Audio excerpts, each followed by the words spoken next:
Okay, well, as Jan had already started off with, it's okay there? Yeah. I know, I feel like Chris Stapleton, but I can't sing like him.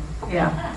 So my name is Carlen Mulholland, and we live on 12 acres just outside of Gordonville. We raise kids, we raise animals, and we grow most of our food. So my presentation tonight is kind of like drinking from a fire hose. So if you're like, wow, there's a lot of stuff here, you're right, there is a lot of stuff. I am by no means an expert, so if you are like, hey, I do this really well, please let me know, because I enjoy learning from you too.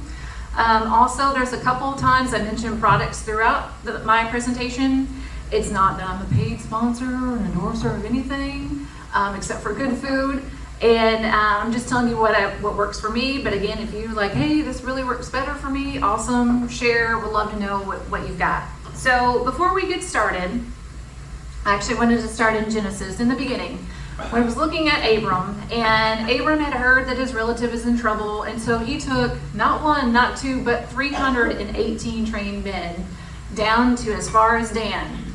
So just to give you a little bit of context, Abraham and his lovely nephew Lot, who was in trouble again, all of a sudden magically came up with 318 trained men. Now the Bible says absolutely nothing about how he got these 318 trained men.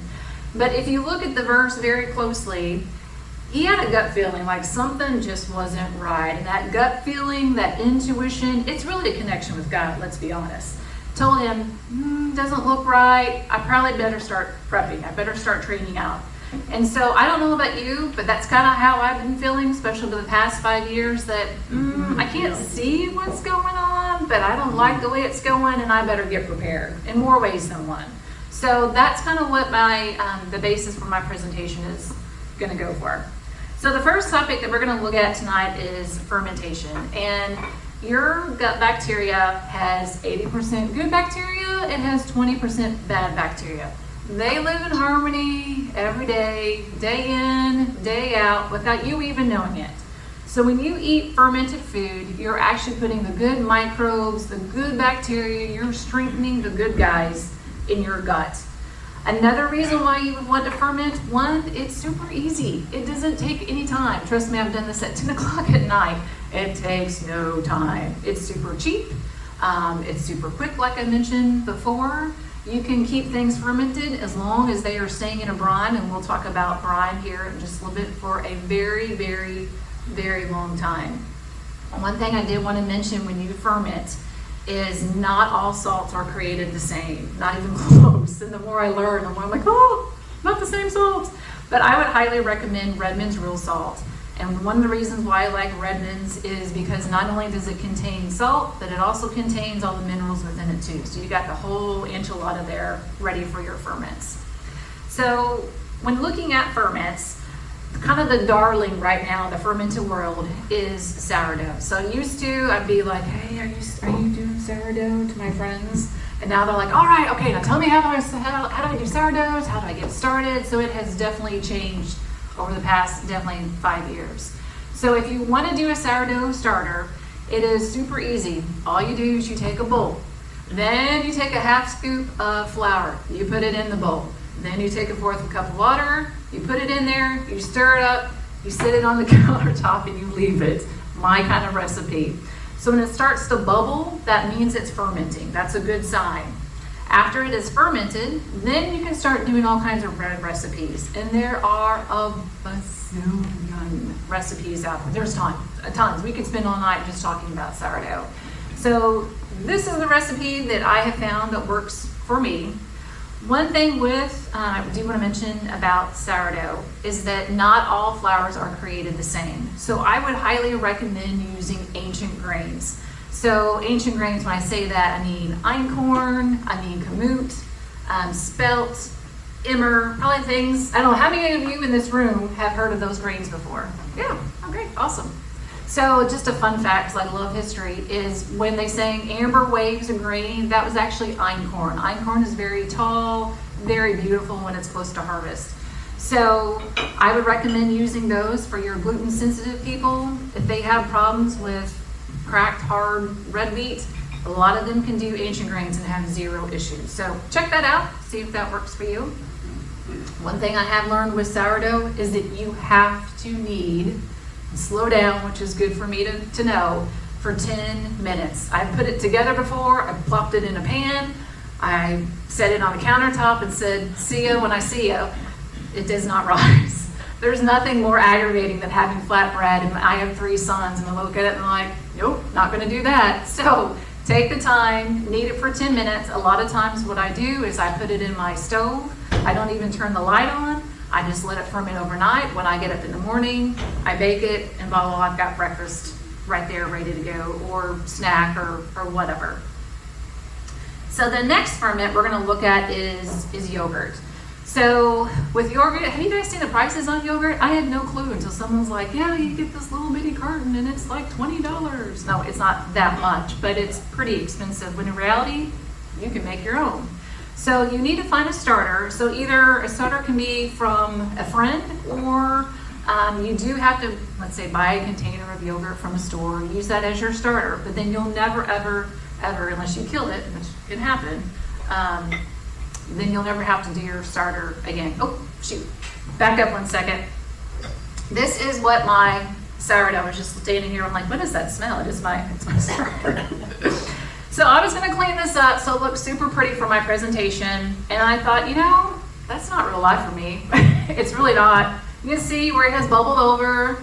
It actually smells like bread, or smells like a really good brew, because it's percolating really nicely up here. So all you have to do with your sourdough is, again, I keep it in a glass container. When I am done with it, I put it back in the fridge. That's probably the most common comment that I hear about sourdough, is like, oh my gosh, I have sourdough coming out of my ears. Well, you pull it out, you feed it, you make your bread, you feed it one more time, and then you put it in your fridge, and then I don't see it again for a week.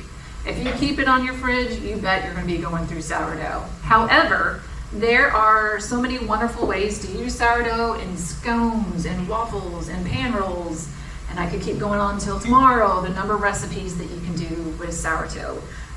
There's actually, you can use sourdough to start blue cheese. I just found that out the other day. I haven't tried it, but you can do that too. So, all right, now we're flipping back to yogurt, so I don't forget about that one. So with yogurt, I totally recommend using raw milk. Raw milk has so many wonderful, beautiful properties about it. I would recommend starting with that once you have your starter. The good thing is, all you have to do is take your stock pot, put it in there, warm it up to it's 180, take it out, you're gonna let it sit out there until it's 110. Then you put your 2 tablespoons of starter in. Then you're gonna find a cooler, and again, it does not matter what kind of cooler. This is one that we had in our house. You set your yogurt in there, ta-da! You wait for 24 hours, you take it out, and then you have amazing yogurt. So a couple things.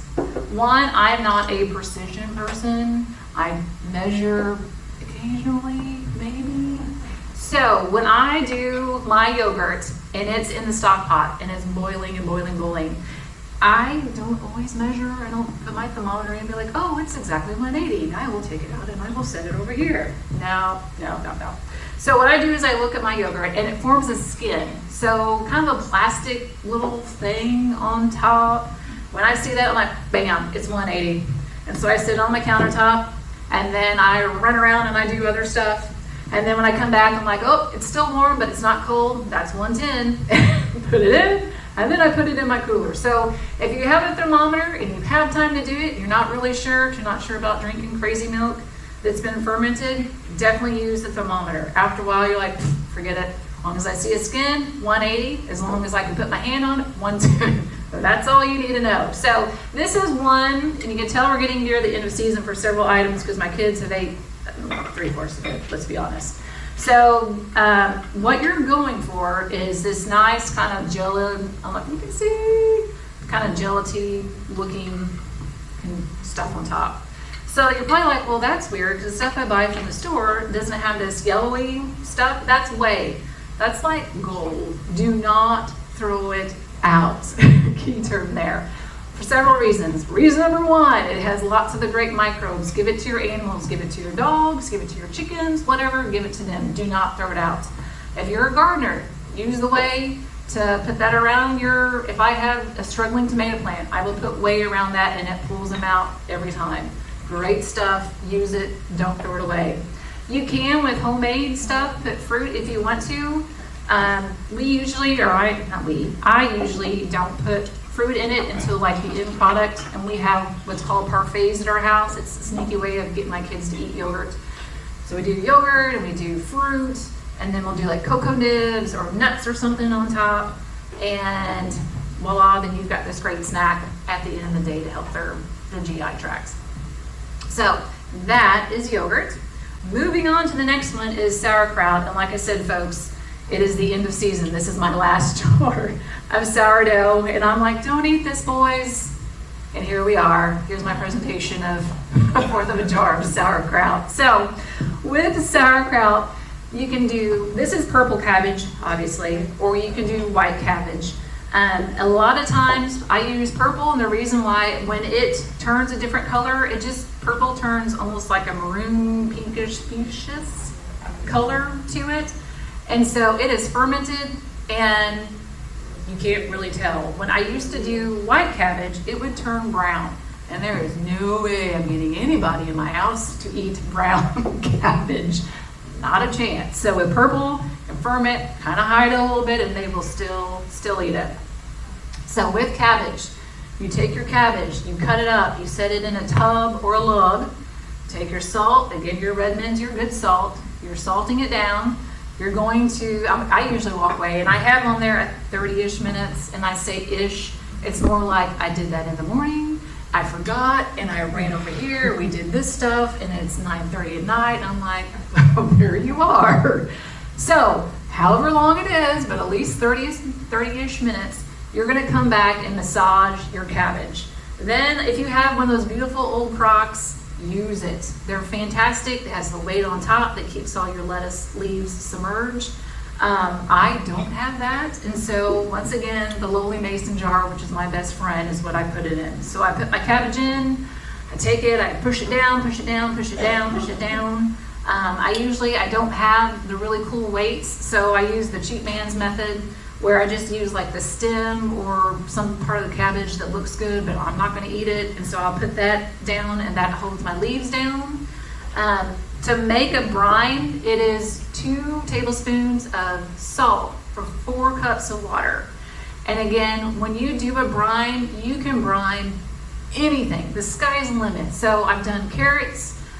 Favorite at our house is green beans or long beans, and I make those into dilly beans, and they're fermented. It goes like hotcakes. In fact, I have none to show you. That's how good they are. Like I said, you can do carrots, you can do broccoli, you can do peppers. You can brine anything. This was kind of like the old standard back in the day, because they didn't have refrigeration. So instead they fermented or brined items. Next. All right, so the next part we're going to move into is looking at garden. And I truly think you should at least grow one thing. Just one. Just give me one. One thing that you would enjoy growing. And the reason why is because you can pick one thing, and it's very, very versatile. So for example, you're going to see I have tomato probably about 50 times in this presentation, because I truly feel that a tomato takes care of a lot of different needs. So at our house, we make ketchup, we make barbecue, we make salsa. I also make tomato chips, which we'll talk about here in a little bit. And those tomato chips at the end of the season, what does not get ate, then I'll put it in a blender and put a little bit of water in it.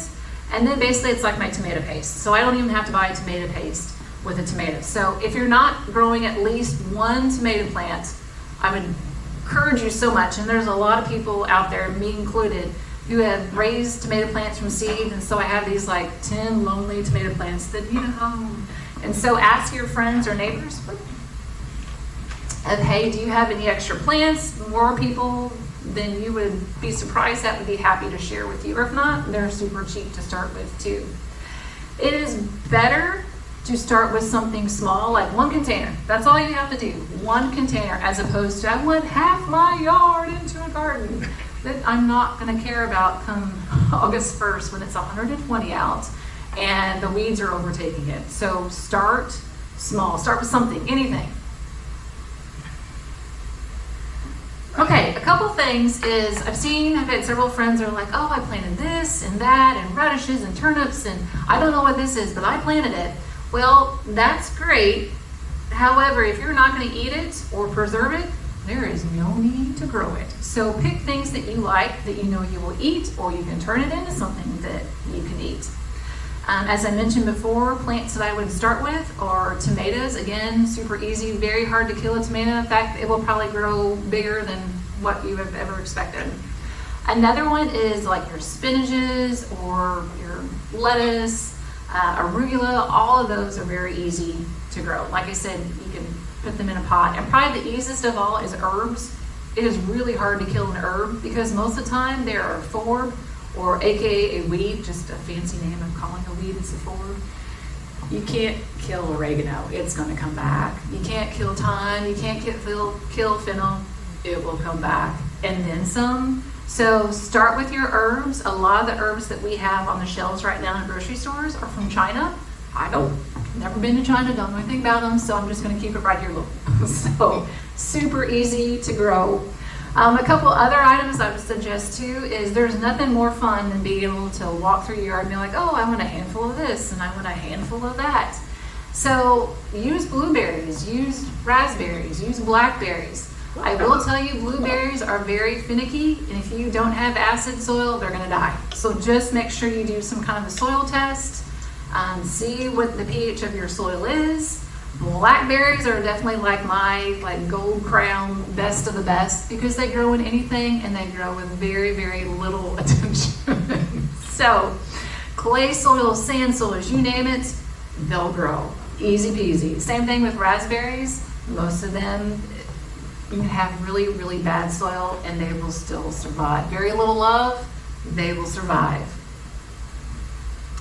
So a couple of ways, as much as I love, right now it's like 180 mile per hour season with gardening. I also really, really enjoy the winter season just because it is calmer. You can enjoy more as opposed to summer seasons like you have to do this and you have to do this and this is growing and this needs attention. Wintertime is nice and easy. You can actually see stuff, tend to it more. So there's a couple ways to extend your season. One is called a low tunnel. And with a low tunnel, all that fancy term is for, let's say you have greens in a garden bed or in an area. All you do is taking a row cover and you're covering it. That's it. Pretty simple. Your high tunnels, this is like a I shouldn't say huge, but a tall metal rod that goes in the ground. Same thing, you have covers that are going to cover that. So some of them, like mine, come up to about shoulder height where I can get in and kind of do stuff. But they have ones that are even taller that you can actually walk through. I just don't have that. I keep seeing more and more home garden centers that also offer mini greenhouses or greenhouses at a pretty reasonable rate, and always check out Facebook Marketplace because there's lots of different mini greenhouses or slightly used greenhouses that are for sale too that can help extend your season. So you're probably thinking, well, that's great, but like what grows in summer or what grows in winter in Southeast Missouri where one day it's 20 and the next day it's 60? Well, actually several things. One, again, going back to your greens. Greens are really, really hard to kill. Trust me. Ask me how I know. So things such as your lettuces, spinach, arugula, again, those are super easy, but you can also grow things like broccoli and cauliflower, also cilantro, parsley. There's nothing better than making tacos in December. I can walk down and cut a handful of cilantro and put that on. My mother-in-law actually has a same thing, a raised bed, and she has a bunch of old windows from when they redid their house, and she kept the windows and made it into a hotbed. So again, totally DIY, as cheap as you want to. You would be, like I said, you would be surprised at how much you can grow in the wintertime. Plus, if you're like me and I've been cooped up for a long period of time, getting out and being in the dirt, there's just something that like rests with my soul with doing that.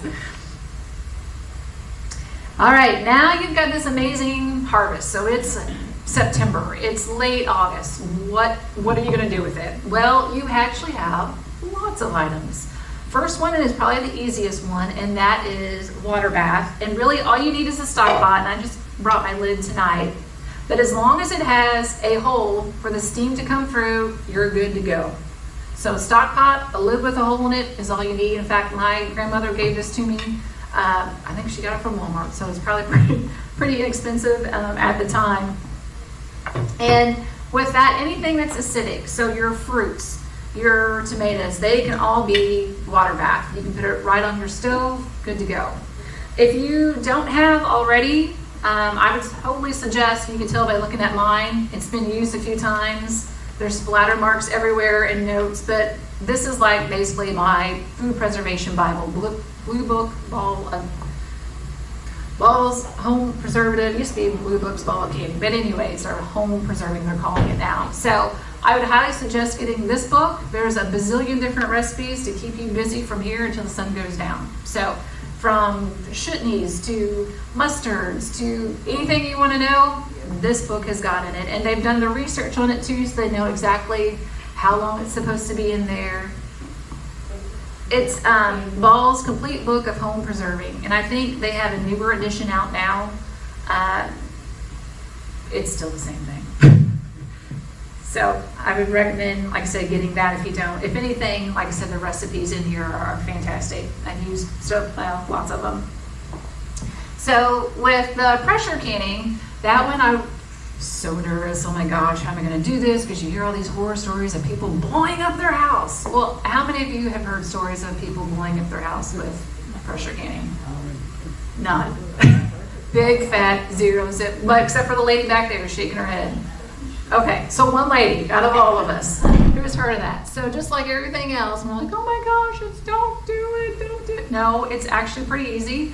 As long as you're good at following instructions, you can do pressure canning. So the great thing about pressure canning, how many of you love long beans or green beans? We'll eat beans. Yeah, there we go. There's my bean fans.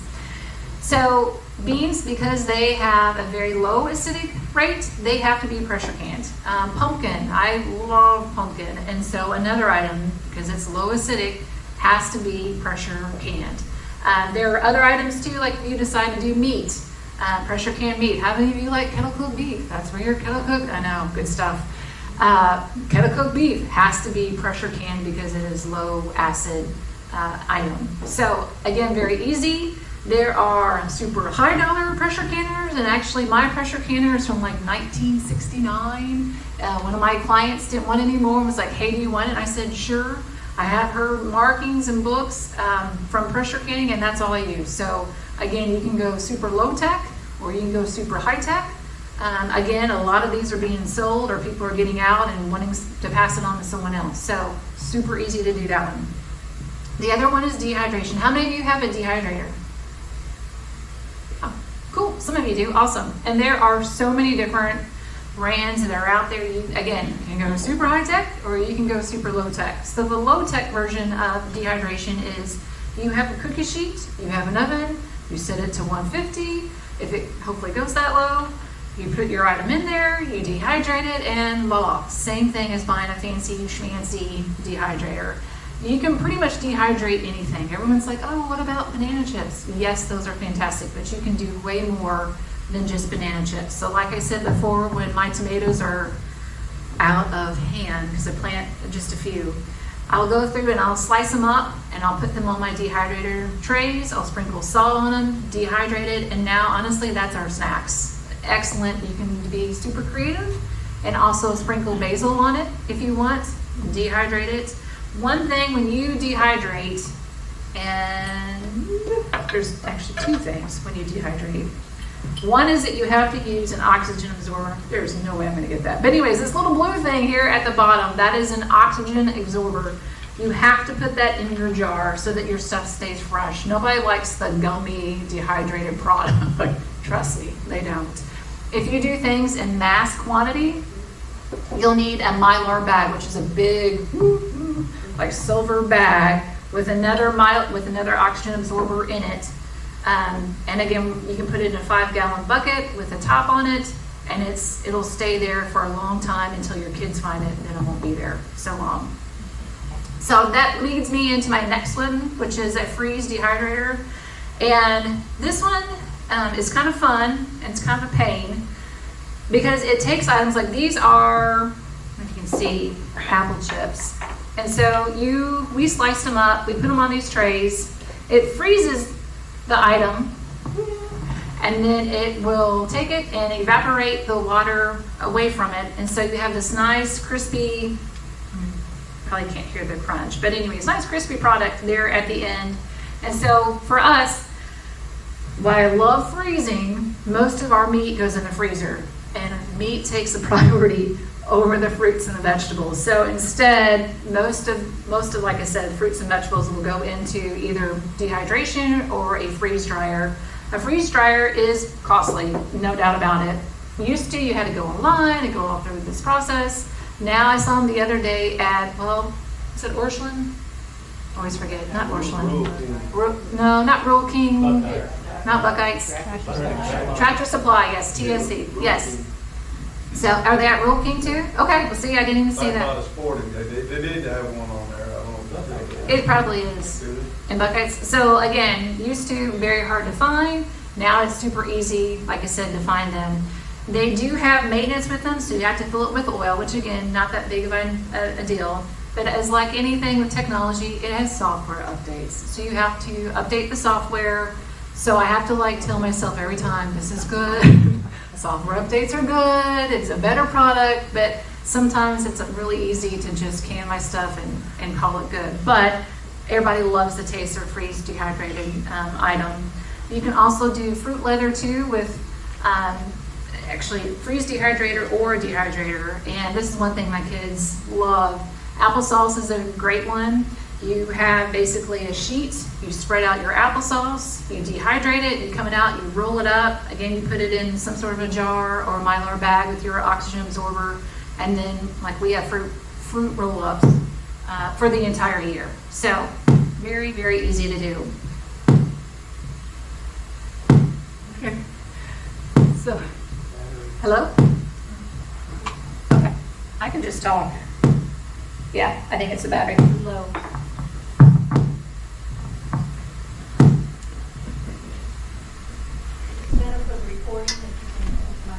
Okay. There's one right in front of your laptop.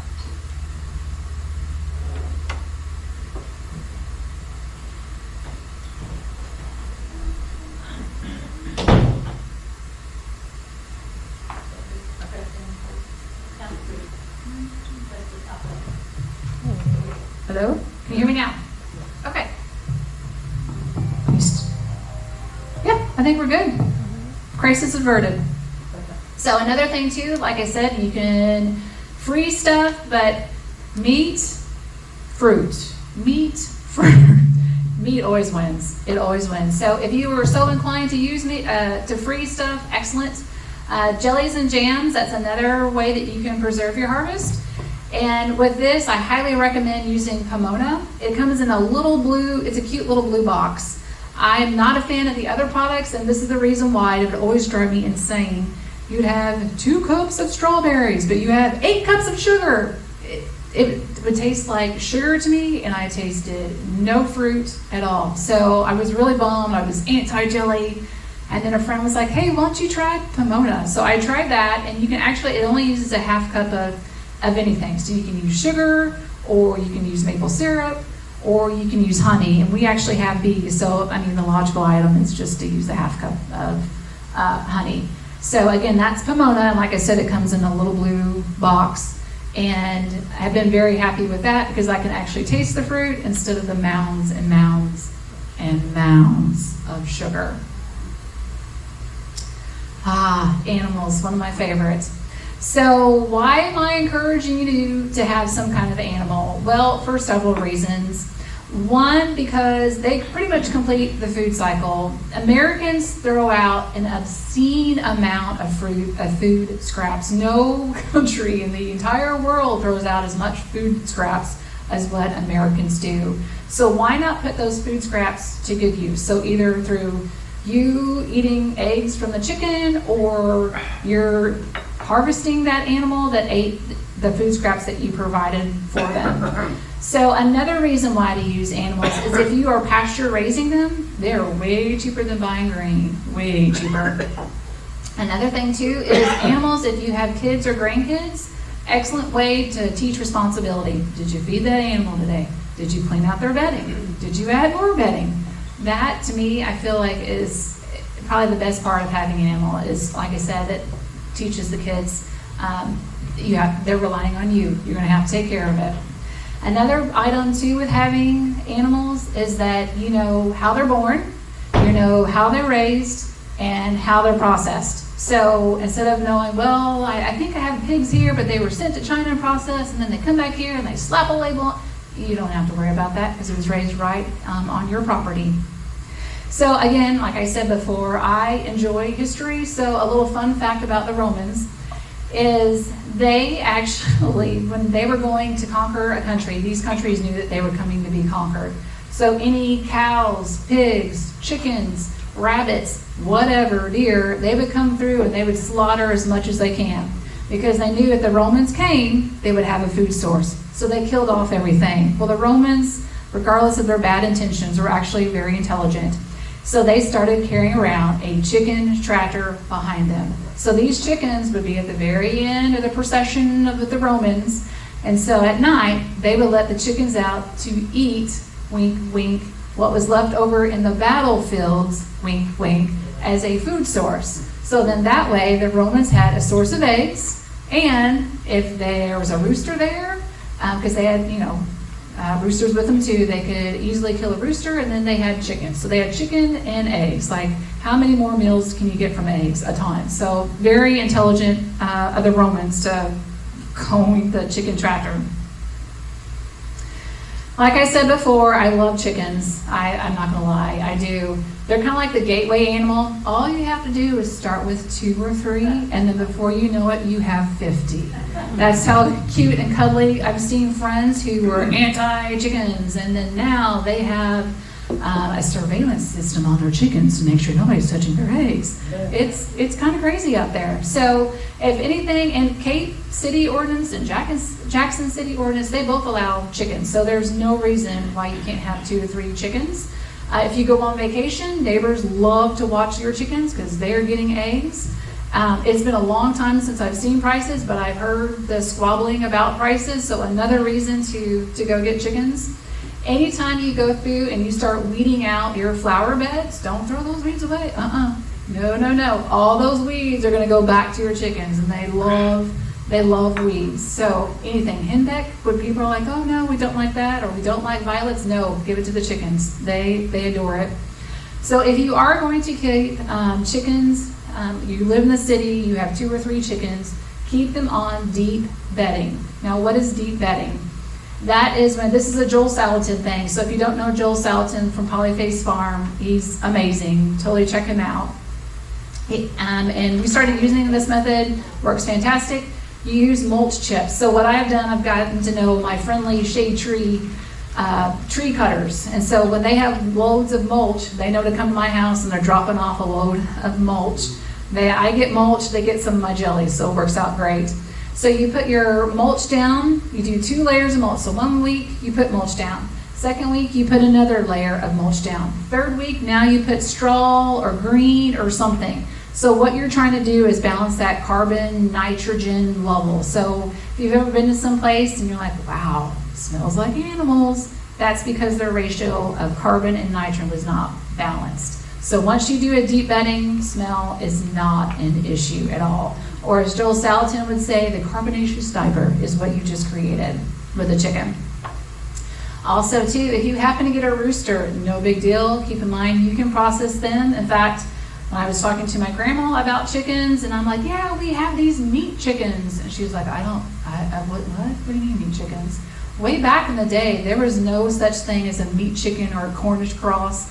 What they did is they used roosters. So do not be like, oh shoot, I got a rooster. Not a problem. They just become supper or they become chicken stock. So it's, again, you can use them for anything. Rabbits, the next thing.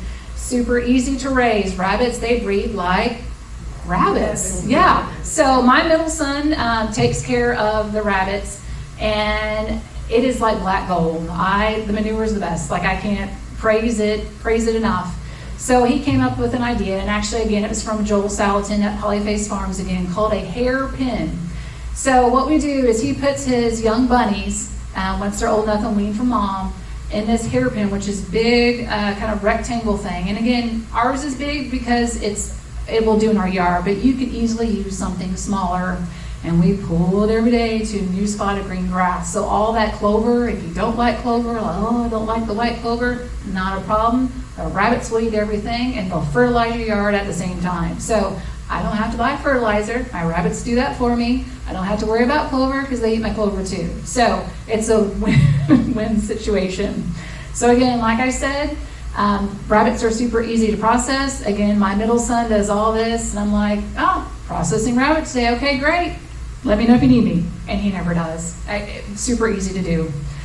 Another thing with rabbits, again, I told you I love history. So with rabbits in World War II, same thing. They knew the Germans were coming, so they would go through, same idea. They would slaughter all their animals except for the rabbit. And they would keep rabbits in their sock drawers because they knew that was a quick, easy source of protein they could keep hidden from the Germans. So I kind of feel like these other countries can keep rabbits in their sock drawers, you may be able to keep a hairpin outside in your front yard.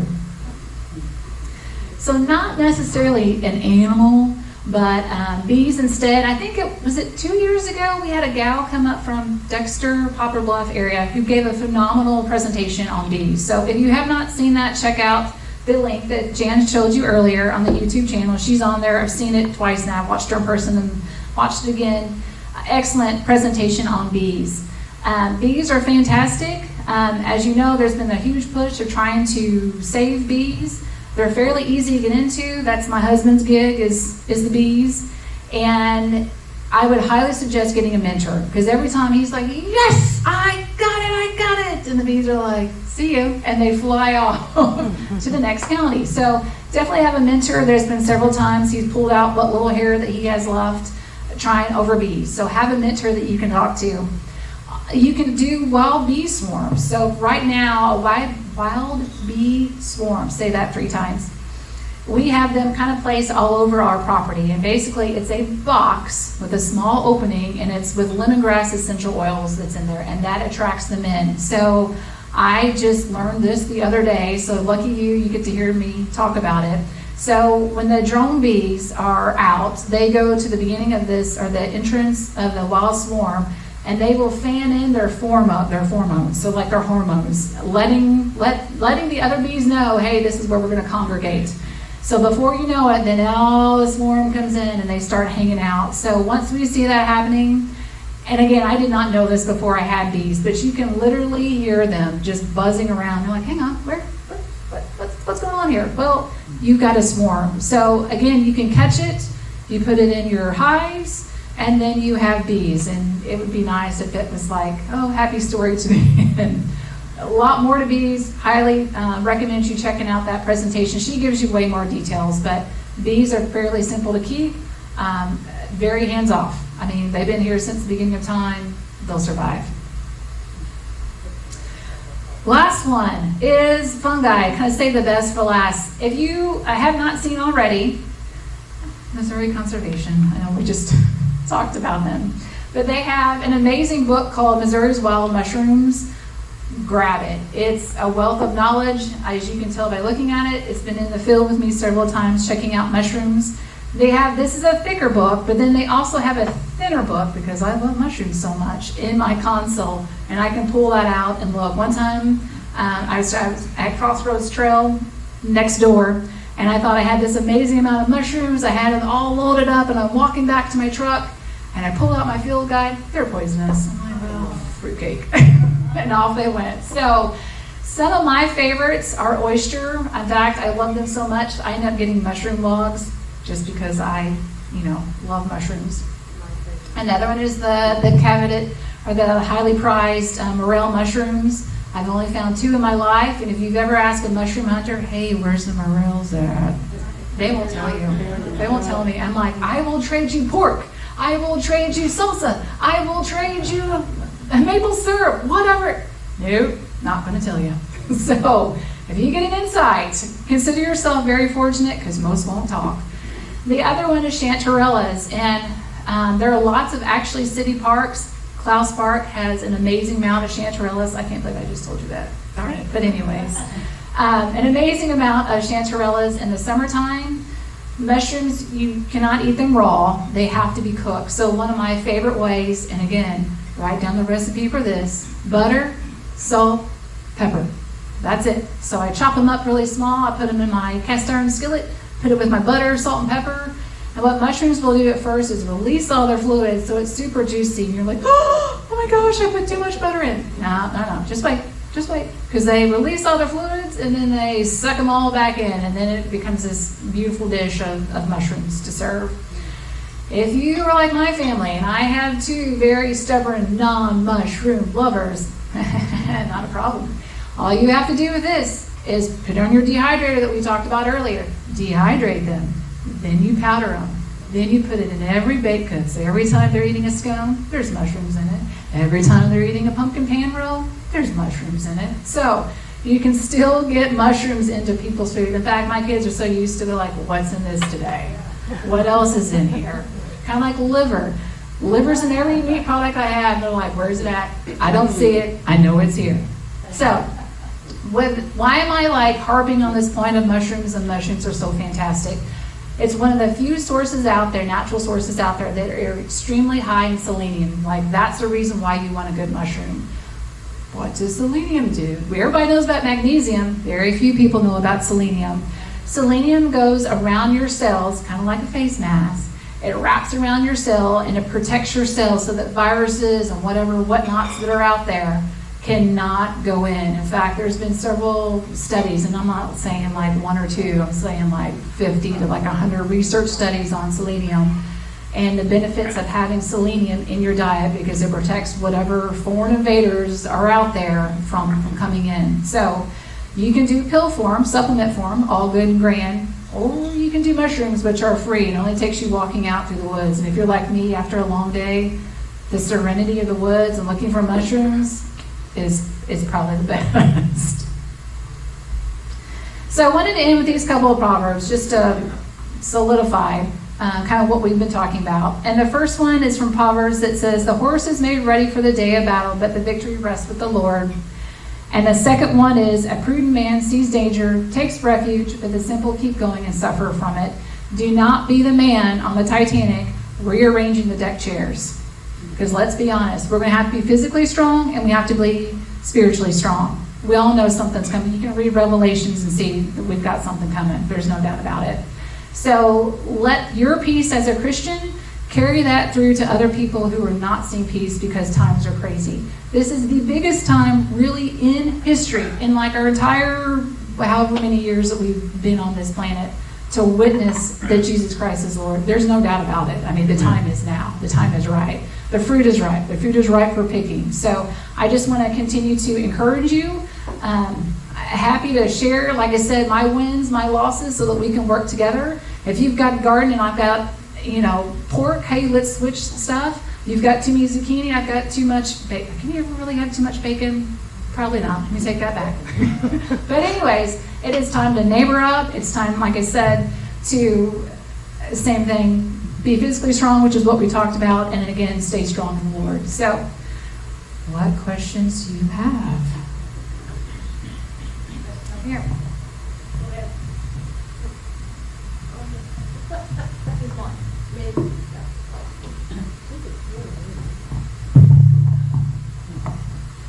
In rabbits. Yes. You talked about your rabbit, whatever you call it. Hairpin. Okay. Yeah, hairpin. What do you put them up at night, or what? No. You leave them in that and no animals get them? Okay, so here's the deal. Yes. So there is chicken wire that is wrapped around them. So they're in this hairpin. We also have a guardian livestock dog. Oh. She is more of the issue, not the other animals. Okay. Before we had our guardian livestock dog, you're absolutely right. There is no way, because we have raccoons, crazy. That anytime you have a dog out barking, that scares pretty much anything away. So we've had no issues, except our dog, with rabbits. And again, like I said, my middle son is like Mr. Fortification, so it has layers of stuff that there's no way, unless there's a nuclear bomb that will go off, that's going to get these rabbits. So it can be done. Yes.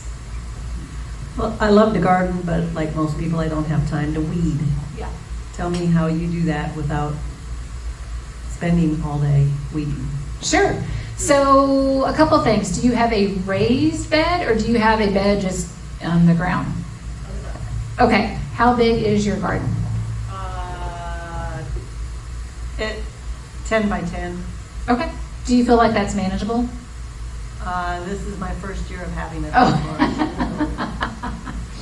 So I would go back to, well, two things. Wood chips, especially like, I know with mine, through the pathways, I have wood chips down, so I don't have to weed or worry about that. But here's the other thing too, like what all are you growing before I give you my spiel? Just a variety of vegetables and some flowers. So, Tomatoes, okay, perfect. So believe it or not, weeds are good. They have a terrible name. They're like the redheaded stepchild. Weeds are good. In fact, there was an old book. This is like written back in like 1952 or something like that, called "Weeds: Guardians of the Soil." You actually want some weeds around your tomato plants. Now, why am I telling you that? Because they have an extremely long taproot. What they do is they're mining up any minerals that are down there, and they're actually bringing it back up. There is a huge resurgence in cover crops. So honestly, right now, my garden used to be spotless. And what I found is that my food had no nutrition. So I totally have revamped. I put my grandma Keller back and decided, okay, it's got to change. And so because of that, I leave weeds. Now, weeds that I know that are helpful. So for example, comfrey is a great miner. In fact, when my comfrey gets really, really tall, I whack off all the green leaves and I lay it around my tomatoes. They curl up, die, all the minerals tell it's getting later. Comfrey is high in calcium. Tomatoes need calcium to prevent like in bloom rot. That totally does a trick. I had 0 in rot last year, and it's because of my weeds. So weeds are good as long as they're managed. That's the only caveat. So as long as you can kind of keep them away, leave them. They're not hurting anything. And there's a guy out of Louisville, Kentucky called John Moody. If you've ever seen pictures, he's kind of big in the homestead movement. If you've ever seen pictures of his garden, can't even tell he's got a garden. Like, there's weeds everywhere, but it is also full of birds. It is full of pollinators. So I think what you have is great, and you don't have time. Hey, even better, just manage them. Make sure they're away from your tomato plants. Leave them. They're not hurting anything. Not at all. It's a different thought than what I have. Well, like the lowly dandelion. Everybody's like, oh, dandelion, spray, spray, spray. Actually, what your dandelion is telling you is that your soil is low in calcium. So your weeds actually tell you what you're missing. We are low in, we have plantain everywhere, and our animals love plantain. But again, it's telling me that I'm low in selenium. And I just am not willing to seek out selenium right now and put that down. So I just let plantain do it. I don't even have to buy it. My weeds are doing it for me. So, Mr. Tom. Speaking of weeds, plantain, dandelion, chickweed. Yep. There's a lamb's quarter. There's about 1,000 things you can harvest right now that is healthier for you than what you're planting. So don't consider the weeds a nuisance. Consider that something God has given you to heal your body. Yep. Almost every weed has beneficial uses. Correct. The other thing about mushrooms is they're a very high source of vitamin D. And as we know from COVID on up, vitamin D is extremely important. Question I do have, chanterelles. What do you look for to find chanterelles? Where are they near? Is there a certain facing slope, or are they around certain vegetation? No. So usually they are a summer mushroom, and not like oyster, like how the oysters, you have to find a tree. Otherwise, it's not truly an oyster. But chanterelles, they're just in the dirt. Totally in the dirt. They will not be on a tree. They have a real pretty yellow trumpet is what they look like. Like, they're bright yellow, like you can't mistake them. And no, I've seen them on north, I've seen them on south, I've seen them anywhere. Really? Well, I just gave you a clue as to where to go. But if I see you out there, don't think I won't pull you down. They're just really that good. We got that on tape. I know, yeah. No, we're good. We're all friends here. I have a couple questions. Do you ever give tours of your place? I do, yes. Occasionally, I always chuckle because when people are like, wow, you've done so much stuff, I'm like, wow, we've made so many mistakes that I'd be happy to show you where we made a mistake there, and this has caused us to do that. So, yes, we do. Long answer, but yes, we do. So I just think you're lovely, and I just have enjoyed your presentation so much. You're humorous, and I appreciate you. She also homeschools her boys, and so she's just like a super mom to me. I'm just thankful to know you. I am not. Okay, next question. Let's see. You give tours. You mentioned Pomona. Pomona, Spell that, please, because I couldn't find it. Pomona. Oh, okay. You can, actually, I found it at Snooks the other day. They carry it, and again, you can go on any online source. Okay. And, yep. All right. And then you mentioned Polyface Farms, but would you Yes. say his last name or his name again? Joel, Joel, Joel, Salatin. He has a blog called The Lunatic Farmer, and Salatin? Salatin, S-A-L-A-T-I-N. Got it. Yep, World's most famous farm. he's, exactly, He gets like $5,000 to give him 1 hour speech. yep. And The- he's highly entertaining. Yep. Guess we He's won't have good friends with Thomas Massey out of Kentucky, and they have been trying to push through the Prime Act, which is saying, like, for example, we raise broilers. So you're like, hey, Carlen, can I buy 5 chickens? We just buy it for ourselves, so don't come up to me later and be like, hey, I want chicken. But if you're like, hey, can I have chicken? I would say, sure, here you go. And you would be like, okay, well, can I pay you something? I would say, sure, here's $50 and, for your chicken. You can't do that. It's not legal. And so what this Prime Act is trying to push through is that you can have meat without going through a USDA inspected facility. And again, this is a long, long rabbit hole. But pasture-raised animals look very different butchered than a CAFOs or a confined animal facility. They look very, very differently. So what like Joel Salatin is, and he even owns his own plant, is having problems with, is that these inspectors, the first day they come walking in and they're looking at the liver, and the liver has a slightly green tint to it. Tom, you know this. That means they've been eating grass. That's a good sign. But to these inspectors, there's no green in the liver. It's all dark red. That's the only color that it should be. And so they're throwing away all this stuff. Government bureaucracy. Yeah, mom and are having the same problem. Yes, they are. Yep. Amos Miller is one out of Pennsylvania. I've been following that case too, and it just makes me want to scream. So, Any other questions? Is that a hand up, Carol? Yes. Okay, I'm trying to get started with a gluten-free sourdough yep, starter. yep. And I know sourdough bread that I've eaten in, like, from Aldi's or what, it's so sour. So can you make it taste sort of like regular bread and not so sour? Okay, so three-ish things.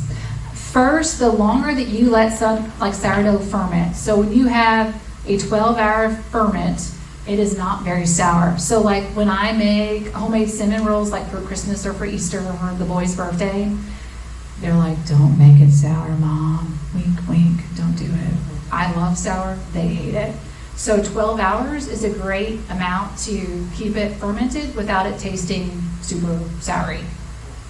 However, when you have a short ferment, those gluten fibers are not going to be broken down. So you either need to, go with some of those ancient grains. Have you tried those before? No. Okay, totally try those because they may actually settle better with your gut than like with the hard red wheat or whatever commercial product that's out there. I would start with that, and I would do a shorter ferment of 12 hours, but just know like the entire kernel is not broken down as opposed to like a longer ferment. Because it is warm, and I'm still smelling my sourdough from up here, it's going to ferment very, very quickly. So I say 12 hours, but probably right now, it's probably gonna be like maybe 6 hours-ish. you can tell by smell. Again, we've got these wonderful things that God gave us. And so if it starts to smell too ripe, if you will, then it's probably over fermented for you. So a very long answer to say, A, try an ancient grain and less of a fermented time. So where was a good source of those grains? Okay. Sorry. Nope, all good. I do this to my sister when she's like, what about this? And I'm like, okay. So I'm pretty sure that Green's Garden has it and Natural Health has it. Did you guys know that we have an organic buying club here in Cape? Yeah. Yes. Yep. It's called Azure Standard. They're actually out of Dulfer, Oregon. And they deliver here every 3 weeks. You place your order, and then on the 4th week, they deliver. They have a semi-truck. We meet in Sears parking lot. And so, again, we're a family of 5. So, like, I'll get a 50-pound bag or a 25-pound bag of, like, spelt. That's probably my darling. It's super, super reasonable. So, like, for a 25-pound bag, and again, I never pick me to be your Price is Right partner, is somewhere between $25 and $30 for 25 pounds. Like, it's cheap. It's cheap. So, and they are actually owned by Mennonites in Oregon. So they are very much aligned with, we want organic. They scrutinize their product amazingly. And again, I'm not getting any special benefits. I'm just telling you like another source. And it's Azure Standard. Yeah, it's an organic buying club here. How do And we there's get, how do we get in on that if anybody wants to, is that a link I can share in our newsletter? Yeah, it's just azurestandard.com. AZUR? AZURE, standard.com. Yep. Do what? Who's your coordinator in Cape? I forgot her name. It used to be me, and then, you just get tired of doing the same thing. So it's a new gal that's doing it. And she's since passed it on to like the second gal that's doing it. But yeah, most of our food comes from, if I have to buy from a grocery store, it comes from Azure. Yeah. Any other questions? We'll put some of these links up on our Telegram and Facebook. So, Yep. And there's not a monthly fee, so it's not like, oh, if I join, I have to, pay a monthly fee. No, I think you do have to have, I feel like it's maybe $50 or something in an order. But let's say you order this month, and then you're like, I don't need anything for the next 3 months, and you don't order, and then all of a sudden you order again. Great, they don't care. Nice So thing it's about them, they're online, but you can also get a hard copy of the catalog Yes. as well, sales catalog. Yep. Yep. did you guys hear that? You can get a online or a hard copy of their sales catalog, Tom said. Anything else? Do you want to share your contact information, or should they go through the Gmail if they have questions for you later? Sure. My email is triathlete, TRIATHLETE 33 at hotmail.com. So love to help you out. It's exciting to see more people are finally doing gardening and having questions. And sometimes newbies are like, hey, did you know this? I'm like, oh, no, I didn't. Please tell me. So love to learn from you too. So like I said, if you have questions or comments, it'd be great. Brad, how big's your garden going to be this year? Expanded it. Ooh-wee. It's more my backyard. I know where you live. 40-something tomatoes. Excellent. Excellent. Michael, he's our neighbor. I want to add, first off, great job. Thank you. If I put the garden in, if anybody put the garden in for the first time, or if you've never had your soil tested, University of Missouri Extension Center here in Jackson will test it at a small fee. Also, if you're getting pressure cannons, they will test your pressure cannon, make sure the gauge is reading right for free. Yep. And if you have any questions on gardening or the lawn or anything, they have specialists there to help. Yep. The other thing about gardening, if you want to do it for the long term, you probably want to consider saving your own seed. And if you do that, you want to get heirloom seeds. And a very good source of heirloom seeds, growth fashion seeds that reproduce lifetime, is rareseeds.com. Rareseeds.com. Oh, That's Baker's Creek. oh, yeah. At Mansfield. Yep, if you haven't stopped by there, I'm assuming you have been there, Tom. I haven't, but I always. Oh, man, it's amazing. It is truly amazing. Flower beds, test gardens, it's the place where my husband is like, come on. Where are they One located? more, Mansfield, where Oh, yeah, Lori yeah. Ingalls Wilder is at, yep. Yep. Mansfield, Missouri is where they're located. We can road trip sometime there. I'm all about road trip if we're driving. They have a festival in the spring and the fall. They do, it's actually Mother's Day, that's how I remember it. Yeah, Oh, it's that's this Sunday, weekend. Sunday and Monday is their festival. Okay. Great information. Wonderful. Thank you so much, Carmen.